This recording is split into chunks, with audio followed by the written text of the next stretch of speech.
The effect of this is that it will blow apart the whole rotten structure that I've been talking about. This is not government of the people, by the people, for the people. Starmer represents government of the blob, by the blob, for the blob. And when it fails, it will be the blob that failed, not Britain. I think we should be talking about cancelling the Prime Minister, shouldn't we, really? This is the sort of thing, and I'm making a bit of a joke of it, but it's actually a very close line to being serious. This is the kind of thing that got people put in jail back in July. Keir Starmer, the man, the myth, the political PowerPoint presentation dressed as a human. Watching Starmer try to lead the UK, like watching someone try to assemble IKEA furniture with no instructions, no tools, and the absolute confidence of a man who thinks he's nailing it. He's the political equivalent of lukewarm tea, technically doing the job, but somehow still disappointing on every level. I've never met Keir Starmer, I'm delighted to say, but we have, as they say, previous. At the time of my cancellation back in 2020, Starmer was the only person in public life who wanted poor little Darren Grimes and me to be charged under the Section 6 of the Public Order Act, which I think carries mandatory imprisonment and up to 6 years. But is the measure of the man, the measure of his nastiness, the measure of his desire for vengeance, the measure of his... Now enter David Starkey, the historian with the verbal precision of a brain surgeon and the patience of a caffeinated hawk. Starkey didn't just critique Starmer. He dissected him like a Renaissance scholar, stumbling upon a diseased rat. Starmer's entire persona is built on this shaky scaffolding of competence, but Starkey bulldozes through it with the grace of a sledgehammer wearing a bow tie. It was less attack and more archaeological dig, exposing layer after layer of political blandness wrapped in delusion. Sentences of up to 6 years. Right. Now, even the Times, that was not very sympathetic, wrote a third leader saying, this is mad. One public figure supported that charge. Sir Keir Starmer, of course, ex-DPP. And this is where they are a real, genuine and urgent. And let's talk about that delusion, shall we? Keir Starmer walks around like he's some kind of messianic moderate, sent from the heavens to deliver Britain from the chaos of political extremes. In reality, he's just the human embodiment of a shrug. His leadership is like putting beige wallpaper on a burning house. He's got no real vision, no spark, no backbone, just a relentless desire to seem reasonable while saying absolutely nothing of substance. If charisma were currency, Starmer would be overdrawn. Keir Starmer. This constant fact that he harks on about being chief prosecutor. He's not, he's called Director of Public Prosecutions. But chief prosecutor, what does it make him sound like? It makes him sound like a figure out of Stalin's Russia. In Starmer's eyes, he is clearly of impeccable character. He is all... Starkey didn't need to yell or wave a flag. He simply pointed out the obvious. Starmer isn't leading so much as he's project managing public disappointment.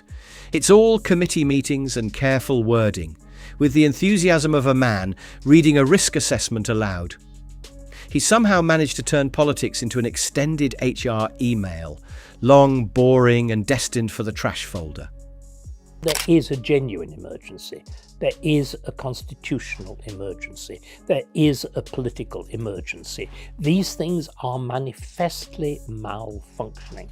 The proposals, the new Labour, the renewed Labour, actually it's just old New Labour proposals of Gordon Brown will make a bad situation even worse. They will destroy what little faith there is in politics and politicians. Yes, but with a very heavy heart. Yes to a referendum. Of course, Starmer thinks he's being clever. He believes his refusal to take strong stances makes him electable. But you can't bore your way into power, unless apparently you're Keir Starmer, who thinks that if he stands still long enough, People will mistake him for a statue of authority. Meanwhile, the public is just squinting, wondering if this guy is on pause or buffering. And Starmer's quite extraordinary. He's like a kind of speak your weight machine. What are they? We have working people. We have dear me. I've heard them so often. My father is a toolmaker. All these phrases constantly recurring, almost as though it's a kind of computer. It's almost like I've used an old-fashioned phrase, a speak your weight machine. He's a kind of AI, but he's not. AI would do it very, very much better. Very much better, because Starmer is something different. And don't get started on his flip-flopping. If political positions were shoes, Starmer would be Imelda Marcos. 1 minute, he's pledging radical reforms.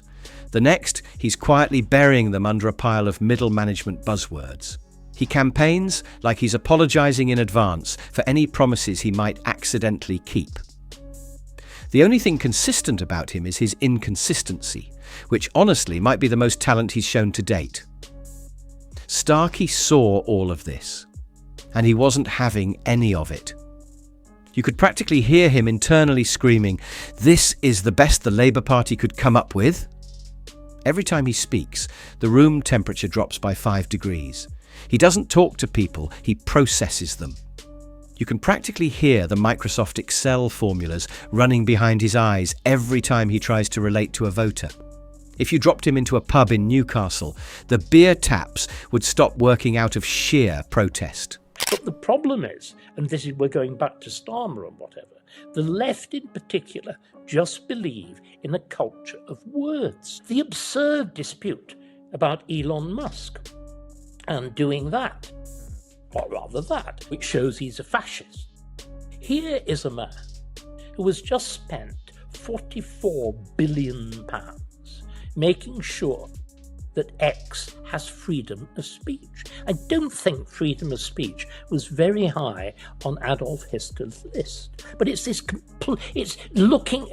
entire left is about words and gesture. This is a man who somehow made Jeremy Corbyn seem interesting by comparison.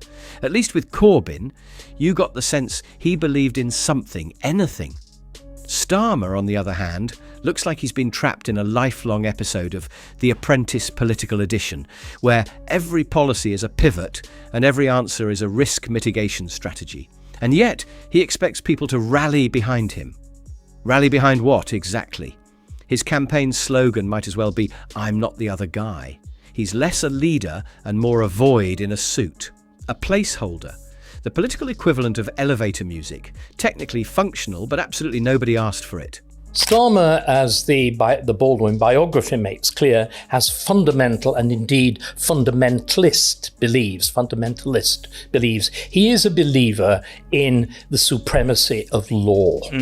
That doesn't actually mean the supremacy of law, it means the supremacy of lawyers, of people like him. He believes that basically human society should be constructed according to rules made by people like him, which are enforced by people like him, and prevent anybody else who is not like him from having a say in anything. And it's through the device of this strange thing called human rights law. Starkey, being someone who's actually read a book or two, couldn't let this stand. He took one look at Starmer's facade and started peeling it back like an onion.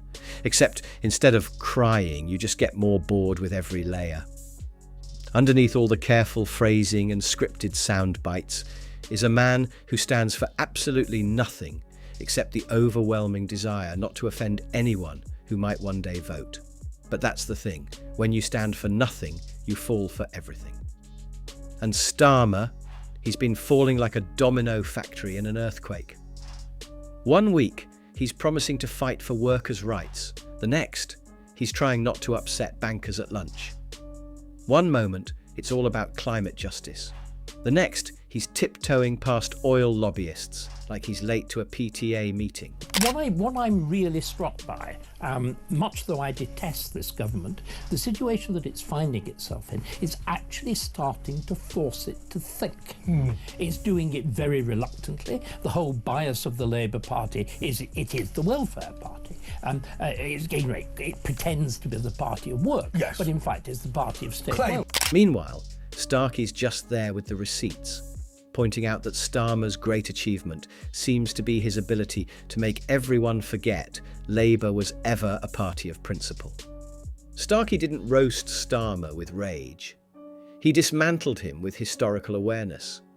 He reminded everyone that Britain has had great leaders, people with courage, conviction, and most importantly, a spine. Starmer, in comparison, looks like the office intern who somehow ended up managing the building. His attempt to ride the fence on every issue has turned him into political splinters. Whether it's Brexit, the economy, immigration, or education, Starmer's answers all boil down to the same 5-step strategy. 1. Say something vague. 2. Wait for backlash. 3. Clarify by making it vaguer. 4.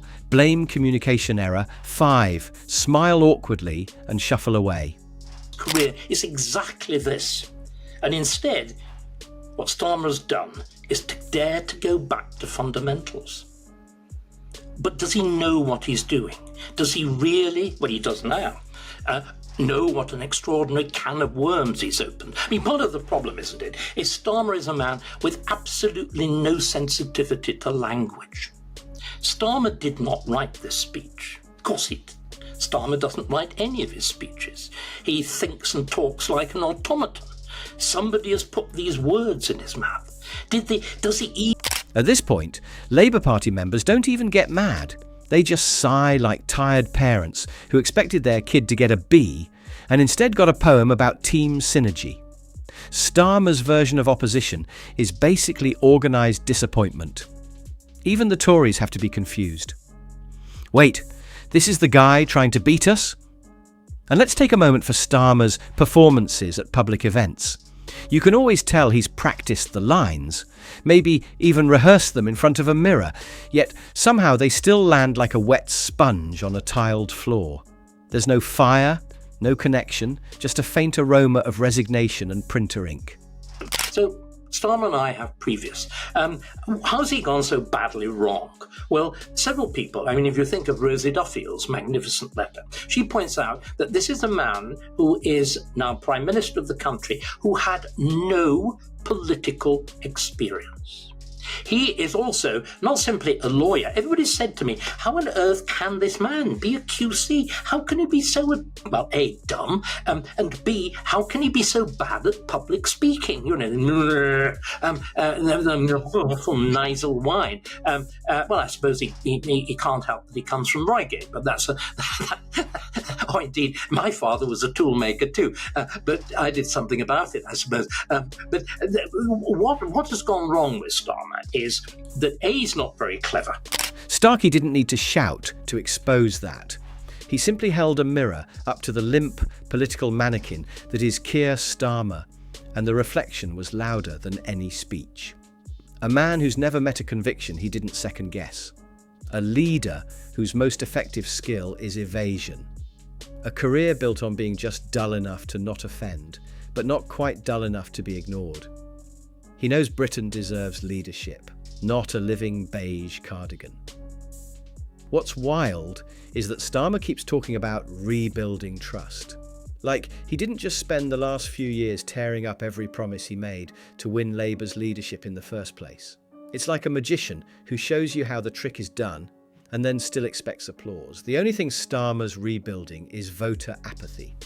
Starmer's something completely different. He's our first totally non-political Prime Minister. He embodies something, I think, completely new in British politics that we've never seen before, and we're already realising just how dreadful it is. What Starmer is the incarnation of all the fundamental changes that have taken place in our constitution, a kind of behind-the-scenes revolution since Blair. Starmer has a real set of values. He believes in the rules. Theresa May believed in the rules, but Starmer's are a much more structured, much more focused set of rules. And every time Starmer tries to wax poetic about change, it's like watching someone dramatically read IKEA assembly instructions with a thesaurus and a head injury. He says, change the way a default GPS voice says, recalculating. Mechanical, vague, and deeply unhelpful. Change from what? To what? He never actually specifies. He just waves his arms towards some off-brand utopia called better, like a malfunctioning Siri trying to explain socialism to a lamp. It's all very deep, if your definition of deep is a puddle wearing glasses. David Starkey didn't even need a monologue. He just blinked, sipped tea and thought, ah yes, the charisma vacuum speaks again. Because here's the cold, soggy truth. No sugar, no cinnamon, no point. Just lukewarm, gelatinous mush. Somehow both undercooked and overprepared. And yet he stands there, expecting applause like he's serving up gourmet revolution. Mate, people aren't lining up for seconds. They're checking the bin for alternatives. The trouble is, we've seen through them. We are all now the little boy crying out, the emperor's got no clothes. And Starmer is marching stark naked, repeatedly stripped off, telling lie after lie after lie, which we all know are lies. This is why trust in politics is collapsing. People know they're being lied to. But perhaps the real kicker, the plot twist of this grey political soap opera, is that Keir Starmer actually thinks people are buying it, like genuinely. He strolls up to microphones with the smug conviction of a man who just solved world peace using only a spreadsheet and a motivational quote from a coffee mug. He stands there with all the charisma of unsalted porridge, convinced he's absolutely nailing the vibe, while the audience collectively Googles, who is this man and why does he sound like my Wi-Fi agreement? David Starkey didn't even need to grandstand. He just sat back, blinked slowly, and observed a man so aggressively bland you could use him as a palate cleanser between courses. TSA wouldn't just wave him through security. They'd offer him a job for being less threatening than bottled water. And now, the pièce de résistance of irony, the more Starmer tries to float above the chaos, the more he dissolves into the wallpaper like a sad patch of beige emulsion. He wants to be seen as wise and serene, but instead he's giving off strong, forgotten side character in a BBC period drama energy. The left will not pull back for 1 second. That will not. This is. If you think that there's going to be that camouflage, think again. He believes that basically human society should be constructed according to rules made by people like him. It notes your activity on social media. It looks at comments that are made on you on social media. It takes anonymous accusations and it compiles files against you. Starmer quite clearly is a bot. He looks like one. He talks like a bot, he looks like a bot, he doesn't think like a bot, he is a bot. The Labour Party is now not the party of the working class, not the party of working people, whoever they may be. It is the party of the...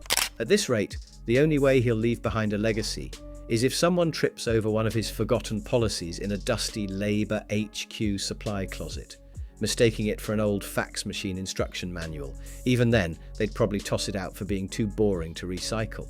So when David Starkey showed up, cracked his knuckles and delivered his intellectual evisceration, it wasn't just about Starmer.